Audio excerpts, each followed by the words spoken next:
Baik, Assalamualaikum warahmatullahi wabarakatuh. Selamat malam pemirsa Gama Lama TV. Senang sekali saya Ahmad Pikal kembali lagi menjumpai dalam program talk show kita seperti biasa di malam hari ini. Tentunya ada dialog spesial di edisi siar di hari ini, hari Selasa 11 Mei 2021.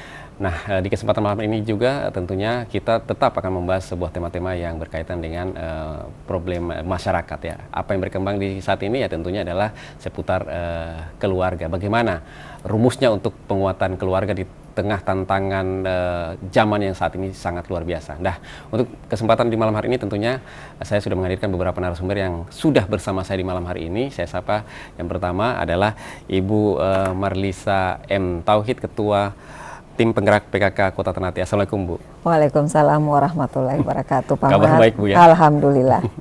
Baik, aktivitasnya cukup padat sekali ya saat ini kelihatannya.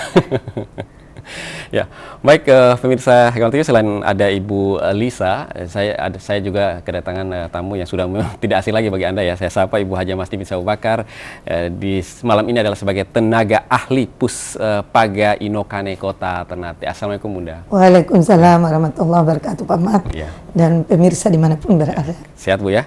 Alhamdulillah. Baik, alhamdulillah. Semoga di akhir-akhir Ramadan ini Tuhan sehat sampai dan kita dipertemukan dengan Ramadan berikutnya. Amin ya Allah. Baik.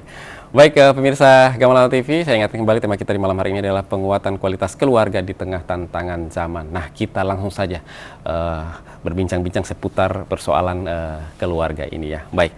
Saya mungkin ke Ibu Lisa dulu ya. Nah, ini kalau kita lihat ini kan beda ya kalau kita melihat keluarga dulu dan keluarga sekarang dalam hal asuh dan sebagainya. Nah, kalau mungkin dari kacamata Ibu sendiri melihat dari tantangan ke depan untuk persoalan-persoalan keluarga ini ya, sebenarnya apa yang akan kita hadapi ke depan ini menurut Ibu? Baik, makasih Pak Mat. Dalam pandangan saya, tantangan keluarga pada saat sekarang tentu berbeda dengan zaman beberapa puluh tahun lalu, termasuk mungkin seusia saya, bagaimana kami dididik oleh orang tua dengan cara yang berbeda dengan cara didikan saya ke anak-anak sekarang. Ini mungkin karena begitu luasnya informasi yang bisa diakses oleh anak-anak, kemudian mudahnya informasi yang bisa mereka akses baik itu media sosial maupun dalam kehidupan sehari-hari. Jadi di sini saya melihat keluarga harus kembali pada perannya masing-masing. Kita memaksimalkan peran orang tua, dalam hal ini ayah dan ibu, terutama ibu yang notabene 24 jam berada di rumah. Sehingga memaksimalkan peran ibu dalam hal ini sebagai pendidik utama, lebih meningkatkan peran dan fungsi dalam rumah tangga sehingga membentengi anak-anak kita mulai dalam rumah untuk bisa melihat hal-hal yang terjadi di masyarakat, kemudian perubahan-perubahan sosial yang terjadi di masyarakat, sehingga apapun yang terjadi di luar sana mereka bisa membentengi diri. Yang pertama dengan dasar-dasar agama tentunya sesuai dengan keyakinan kita masing-masing, karena agama apapun itu mengatur semua pada kebaikan. Jadi ketika peran ibu dimaksimalkan dalam rumah tangga masing-masing, insya Allah anak-anak dengan didikan yang baik secara keagamaan maupun secara sosial, kemudian faktor-faktor lain itu bisa menjadi benteng bagi mereka dalam menyikapi perubahan-perubahan sosial yang terjadi di masyarakat. Jadi pada intinya peran dan fungsi ibu dalam hal ini harus lebih dimaksimalkan. Ya. Demikian, Pak Mat. Baik, peran ibu harus dimaksimalkan. Apakah itu juga dibutuhkan seperti apa ya pendidikan parenting yang harus dilakukan secara masif di keluarga? Baik, sangat diperlukan karena karena dengan begitu luasnya informasi yang diterima oleh anak-anak, tentu model parenting kita dengan anak-anak, orang tua dengan anak tentu mengalami perubahan. Jadi bagaimana kita harus bisa menjadi tipe kita dengan anak dengan orang tua itu lebih fleksibel dalam menyampaikan hal-hal yang perlu anak-anak ketahui. Tidak ada lagi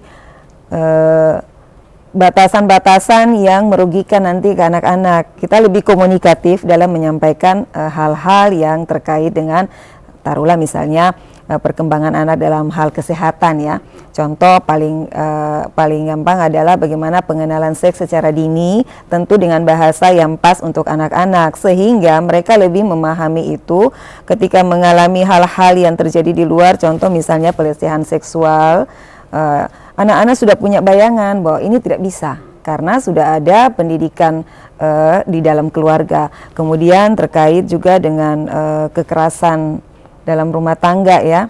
Jadi model parenting ini perlu diketahui oleh orang tua, sangat perlu supaya bisa mengimbangi perubahan-perubahan yang terjadi di masyarakat. Ya, baik, luar biasa baik. Saya ke Ibu Masni dulu ya. Kalau ini kan Puspaga ya, artinya bahwa sebuah lembaga yang memang pembelajaran keluarga. Ya, itu kan selalu mengakses ya segala problem-problem keluarga, khususnya di Kota Ternate yang baru pertama ada di Kota Ternate ini. Nah, yang tadi katakan Ibu Risa juga memang dibutuhkan sebuah pendidikan parenting yang luar biasa untuk meminimalisir hal-hal dampak negatif ya yang tidak baik untuk keluarga. Nah, selama ini Inokane banyak menerima problem-problem yang seperti itu. Alhamdulillah, terima kasih Pak Mat, pemirsa dimanapun berada, Ibu Lisa tercinta. Semoga hari ini penuh berkah ya di hari-hari Ramadan. Ya, alhamdulillah seperti yang sudah dijelaskan oleh Ibu Lisa tadi ya, Ibu Ali, bahwa memang parenting sangat perlu ya, sangat penting untuk cara pengasuhan yang baik ya. Jadi mulai pengasuhan itu mulai dari dalam kandungan. Jadi seorang ibu yang sudah hamil sudah mulai, kalau kita secara umum kita harus berbicara yang baik ya, karena ini akan ditransfer di kandungan, walaupun anak sebenarnya dalam kandungan tuh dia belum tahu, tetapi hatinya sudah terpaut dengan batinnya oleh yang ibunya yang sedang hamil ya. Jadi sehingga diharapkan pengasuhan itu mulai dari kandungan. Kalau kita di agama Islam kan kita mulai dengan banyak bersalawat waktu masih hamil ya, istighfar. Dengan demikian kan membuat anak itu kalau dia lahir dan dia besar sudah ada kata-kata taibah, kata-kata yang baik yang dia sudah rekam ya, sehingga nanti mempengaruhi tumbuh kembangnya itu dengan baik ya. Jadi pengasuhan melalui Puspaga ya, alhamdulillah saya sangat bangga ya di Kota Ternate bahwa dari 10 kabupaten kota baru Kota Ternate yang punya Puspaga. Padahal Puspaga itu sangat diharapkan oleh pemerintah mulai dari Kementerian Pemberdayaan Perempuan dan Perlindungan Anak. Selain P2TP2, Puspaga harus ada, karena perbedaannya dengan P2TP2, Puspaga ini pencegahan. Jadi pencegahan sehingga tidak terjadi hal-hal yang kita tidak inginkan, baik untuk anak, remaja, keluarga maupun rumah tangga pada umumnya, dan juga hal-hal yang menyangkut kekerasan seksual maupun kekerasan fisik dan psikis ya, lebih banyak di psikis kalau kita lihat melalui Puspaga. Terus kita kembalikan kepada waktu Puspaga punya pelayanan ya, alhamdulillah dari mulai terbentuk 1 tahun yang lalu, alhamdulillah kami sudah menerima banyak klien ya. Jadi kasus-kasus banyak ya Pak Mat ya. Sebenarnya di Ternate ini Ibu Lisa kota kecil ya, tapi sudah banyak kasus-kasus yang sebenarnya kasus itu juga terjadi di kota besar. Kita sangat sayangkan ya. Misalnya kasus pelecehan seksual. Anak-anak kemarin itu yang kita temukan di belakang mall itu anak-anak yang isap lem, dan mereka fly, dan sekolah juga sudah tidak benar, tidak sekolah. Akhirnya kami mendekati orang tuanya juga, kami panggil orang tuanya, berbicara, dan kita masukkan kasih sekolahnya lagi, kasih lanjut, karena dia sudah terputus sekolah. Mereka tidur di bawah-bawah itu aja di belakang mall itu, kasihan. Terus kasus keluarga perceraian. Alhamdulillah kemarin di Takome itu ada satu suami istri yang mau bercerai, tetapi alhamdulillah karena mereka datang kepada kami dan kami berikan siraman-siraman juga rohani ya, kebetulan agama Islam dengan ini alhamdulillah mereka sudah akur kembali, dan mereka telepon bahwa Ibu Masni alhamdulillah kita sudah tidak bercerai, karena memang walaupun cerai itu halal, tapi kan sangat dibenci oleh Allah Subhanahu wa taala. Kembali kepada yang Ibu Lisa katakan, sebenarnya ibu ini ummu madrasatul ula. ibu ini guru utama dan pertama sebelum anak-anak itu ke sekolah, sebelum anak-anak itu ke masyarakat, ibu yang harus jadi teladan, ya. Karena kalau kita di agama Islam, mohon maaf, kita ambil keteladanan baginda Rasul Sallallahu Alaihi Wasallam dalam keluarga. Jadi Rasulullah Sallallahu Alaihi Wasallam bersabda melalui Ibnu Majah, ya, bahwa Hayrukum ilahi wa ana hayrukum ilahikum, ya, artinya keluarga yang baik itu keluarga yang orang tua, keluarga yang baik untuk keluarganya, dan saya sangat terbaik untuk keluarga saya. Rasulullah Sallallahu Alaihi Wasallam bersabda. Jadi ini berarti kita harus mengambil contoh keteladanan Rasulullah dalam berumah tangga. Saya ingin sampaikan bahwa supaya rumah tangga ini rumah tangga ini tetap langgeng, ya, mungkin perannya betul seperti Bu Lisa tadi bilang, kita harus menjaga perannya masing-masing. Kalau suami sebagai kepala rumah tangga dan bertanggung jawab seluruhnya, ya, untuk istri, anak, dan rumah. Dan istri pun juga demikian, bertanggung jawab untuk anak, ya, untuk anak dan rumah tangga, ya, sehingga dikatakan bahwa ar-rijalu qawwamuna 'alan nisa.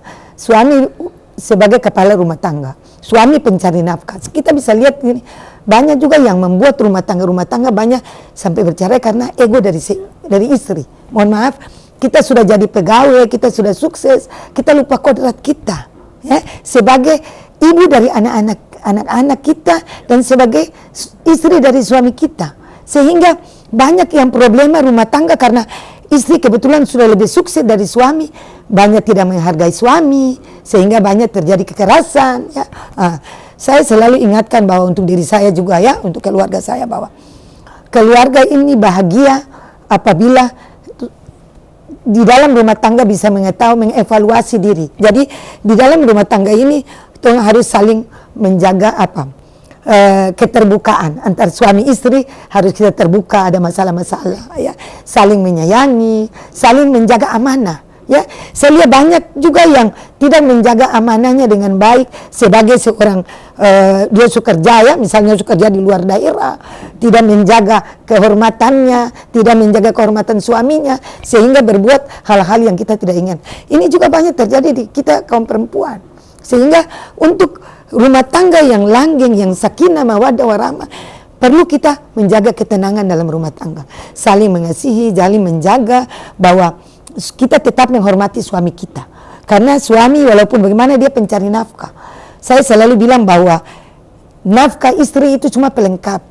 Karena walaupun kita sukses, tapi kehormatan suami itu kita tetap harus jaga. Karena suami yang bertanggung jawab, ya, di dalam rumah tangga. Dan dikatakan bahwa apabila kita menjaga keterbukaan dengan suami, dengan anak-anak, insya Allah mudah-mudahan anak-anak juga tidak lari kepada hal-hal yang tidak baik seperti kekerasan seksual dan lain-lain. Kita harus menjadikan anak sebagai sahabat kita, karena mereka mengeluh keluhan-keluhan mereka tidak mengeluh di luar yang nanti mengajar mereka kepada hal yang tidak baik, tetapi mereka mengeluh kepada orang tua, dan orang tua akan memberikan solusi yang terbaik untuk anak-anak kita. Ya, baik, Terima kasih. Baik, luar biasa. Nah, ini kuncinya adalah ibu, ya. Tadi kita bahas itu. Nah, untuk bagaimana kita mengembalikan kiprah ibu sendiri, ya, agar kembali ke rumah, ya, nanti akan dijawab oleh Ibu Lisa sendiri, ya. Baik, pemirsa Gama TV, jangan beranjak dulu dari layar kaca Anda. Dialog spesial masih bertemakan penguatan kualitas keluarga di tengah tantangan masa depan. Akan kami lanjutkan kembali setelah jeda komersial berikut ini. Tetaplah bersama kami.